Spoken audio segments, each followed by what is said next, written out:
আসসালামু আলাইকুম বন্ধুরা, এটা হচ্ছে সাভার হিমায়তপুরে পাখির বাজার। এখানে প্রতি বৃহস্পতিবার পাখির বাসা এখানে বাজার লাগে। এখানে বিভিন্ন জায়গা থেকে পাখি নিয়ে বিক্রি করার উদ্দেশ্যে এখানে আসে এবং ক্রেতারা বিভিন্ন এলাকা থেকে ক্রয় করার জন্য এখানে আসে এবং এখানকার পাখিগুলো খুবই সুন্দর দেখতে, মাশাআল্লাহ অনেক সুন্দর।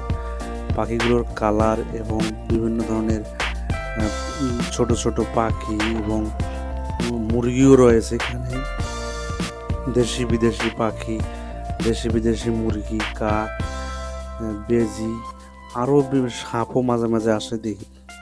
বিভিন্ন ধরনের প্রাণী এখানে নিয়ে আসে শুধু বিক্রি করার উদ্দেশ্যে। সবচেয়ে বেশি আসে কবুতর। নানান জাতের কবুতর এখানে পাওয়া যায়। প্লাস পাখি তো রয়েছে দেশি বিদেশি, বিভিন্ন জায়গার অসংখ্য ধরনের পাখি।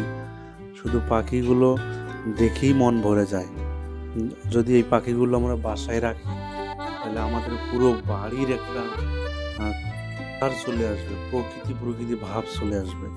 কারণ এই পাখিগুলো যদি আপনি বাসায় পালেন, আপনাকে এতটা সুন্দর লাগবে এবং আপনার বাড়ি এত সুন্দর হবে আপনি কল্পনা করতে পারবেন না।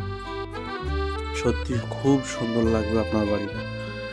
তা পাখি যদি আপনারা কখনো কেনার সিদ্ধান্ত করেন তাহলে আপনারা, আমি মনে করি সাভার হিমায়তপুর প্রতি বৃহস্পতিবার এখানে বাজার হয়, আপনারা এসে দেখে পছন্দ করে নিয়ে যেতে পারেন।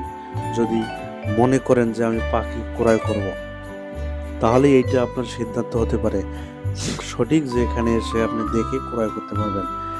এবং এখানে টিয়া পাখি রয়েছে, টিয়া পাখি আমি কয়েকটা দেখছি, এবং ময়না পাখি যেগুলো কথা বলে, সে ময়না পাখিও এখানে রয়েছে। খুবই সত্যি এবং খুবই ভালো পাখি। পাখিগুলো দেখেই আপনার মুগ্ধ হয়ে যান আপনি, এত সুন্দর। এবং পাখিগুলো বিভিন্ন ধরনের কথা বলে, আবার যেমন ময়না পাখি কথা বলে, আপনি যদি শুনেন আপনার খুব ভালো লাগবে। আমি মনে করি যদি পাখি কেনার সিদ্ধান্ত কখনো করে থাকেন, আপনারা এখানে এসে পছন্দ করে পাখি নিয়ে যেতে পারেন। অসংখ্য ধন্যবাদ জানাই আমার পক্ষ থেকে। আপনারা মূল্যবান সময় দিয়ে আমার ভিডিওগুলো দেখছেন, অসংখ্য ধন্যবাদ। যদি সম্ভব হয় আমার চ্যানেলটা একটু সাবস্ক্রাইব করতে অবশ্যই ভুলবেন না। সবাই আমার চ্যানেলটা সাবস্ক্রাইব করে দেবেন এবং পাশে থাকবেন। সবার জন্য শুভকামনা রইল এবং সুন্দর সুন্দর পাখি নিয়ে খেলা করেন, বাড়ির প্রকৃতিকে আরও সৌন্দর্য ফুটিয়ে তুলুন, এই প্রত্যাশা রাখি। আমার সকল অডিয়েন্সের জন্য আমার পক্ষ থেকে অনেক ভালোবাসা এবং বুক ভরা ভালোবাসা রইল।